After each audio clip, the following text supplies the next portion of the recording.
Asosiasi Provinsi PSSI Sumatera Selatan memastikan PS Palembang akan mulai menjalani babak penyisihan Liga 4 putaran nasional pada April 2025. Asprov PSSI Sumsel optimis PS Palembang mampu memberikan prestasi terbaiknya di ajang ini. Dengan pengalaman yang dimiliki, mereka berharap tim mampu melewati babak penyisihan dan menembus final. Target utama adalah membawa PS Palembang promosi ke Liga 3 musim depan.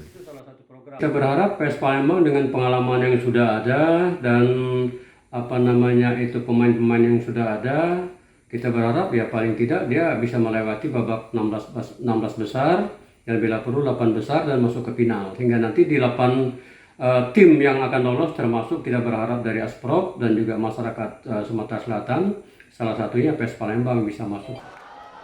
Selain itu, Asprov PSSI Sumsel masih menunggu kepastian dari PSSI Pusat mengenai kemungkinan tambahan satu kuota lagi bagi Sumsel di putaran nasional Liga 4 tahun ini.